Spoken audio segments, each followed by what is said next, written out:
৯৫,০০০ টকীয়া সুৰাৰে বিধৌত তুলিৰামৰ বিলাসী জীৱন। ৯৫,০০০ টকীয়া দামী সুৰাপান কৰে তুলিৰামে। তুলিৰামে সুৰাতেই বছৰি খৰচ কৰে ৪.৮ কোটি টকা। তুলিৰামৰ পত্নী খুলখালীয়ে ৪০-৫০ লাখ টকালৈকে ভেটি লয়। চাকৰিৰ দালালি কৰে তুলিৰামৰ পত্নী আৰু খুলখালীয়েকে। তুলিৰামৰ অগ্নিদগ্ধ ঘৰত আছিল AK-47 মৰাণাস্ত্ৰ।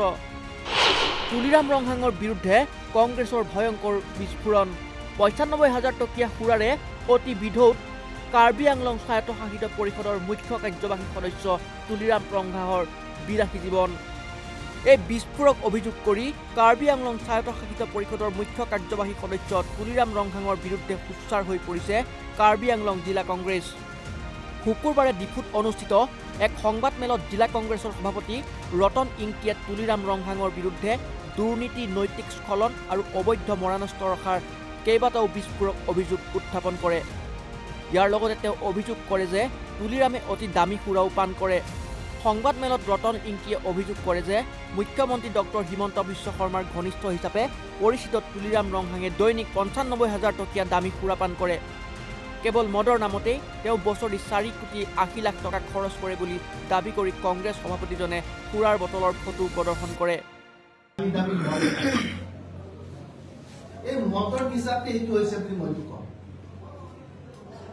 মানুহে কৈ কোনোবাই সেইখিনি তুলিৰাম ৰংহাঙে যে ৯৫,০০০ মদ খায়, কিছুমানে সি কয় যে ৩০,০০০ মদ খায়। এইবিলাক লগত নিশ্চয় is intoxicated with সেইটো মদ খায়,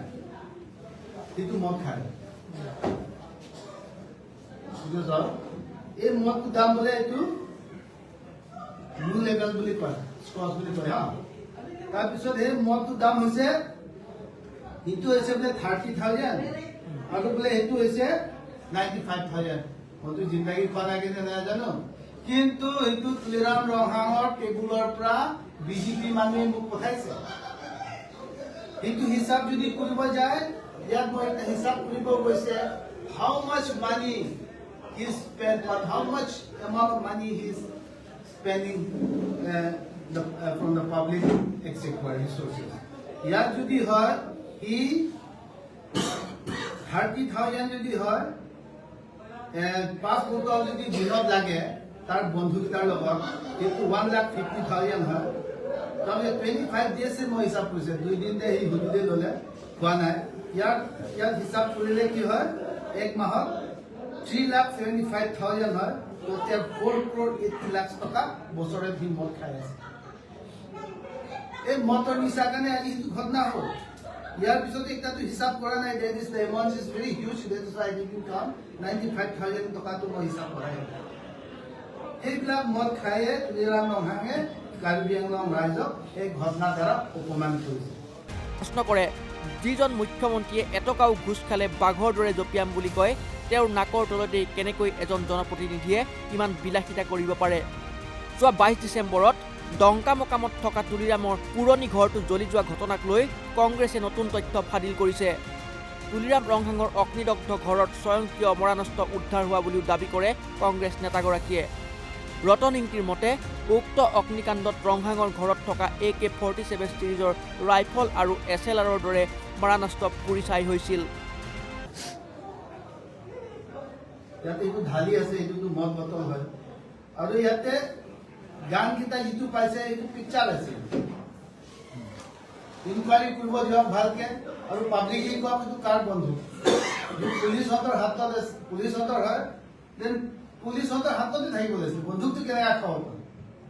it is the part of negligence of the police. আৰু সেই পিজাৰ ঘটনা নহ'লে হয় না, তুলিৰাম ৰংহাং য'তে যাই কাৰ্বি মাজত গ'লে ইলেকশ্যন কৰিম, আমাৰ বিহাৰীৰ মাজত গ'লে ইলেকশ্যন নকৰে বুলি ক'ত কৈছিল?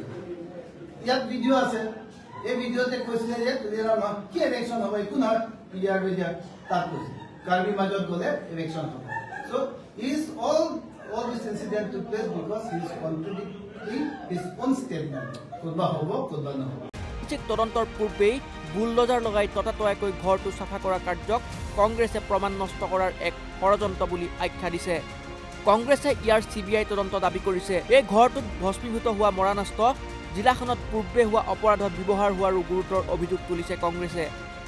ৰতন ইংতিয়ে কয়, অগ্নি ভস্মীভূত হোৱাত তুলিৰাম ৰংহাঙৰ ঘৰটো বিভিন্ন অপৰাধ কাৰ্যৰ সৈতে জড়িত আছিল আৰু এই প্ৰমাণবোৰ নষ্ট কৰাৰ বাবে ৰংহাঙে ঘৰটো অগ্নিদগ্ধ হোৱাৰ পিছদিনাই JCB লগাই সকলো প্ৰমাণ নষ্ট কৰিলে। ইপিনে পৰিষদৰ কাম কাজত দুৰ্নীতিৰ সীমা চেৰাই যোৱা বুলি উল্লেখ কৰি কংগ্ৰেছে কয় যে তুলিৰাম ৰংহাঙৰ পত্নী আৰু ফুলখালী এতিয়া চাকৰি দালালৰ সৈতে জড়িত। এটা চাকৰিৰ বাবদ 40-50 লাখ টকা পৰ্যন্ত উপঢৌকন সংগ্ৰহ কৰা হৈছে। আনহাতে ঠিকাদাৰক বিল দিয়া হোৱা নাই আৰু শিক্ষকসকলে মাহ ধৰি দৰমহা পোৱা নাই। খেৰণীৰ হিংসাত্মক পৰিস্থিতিৰ বাবে ৰংহাঙক পোনপটীয়াকৈ জগৰীয়া কৰি কংগ্ৰেছে কয় যে তেওঁ কাৰ্বি লোকক উচ্ছেদৰ ভয় দেখুৱাই আৰু আন সম্প্ৰদায়ক উচ্ছেদ নকৰাৰ আশ্বাস দিয়ে। এই দুতলীয়া স্থিতিৰ বাবেই কাৰ্বি পাহাৰত অশান্তিৰ সৃষ্টি হৈছে।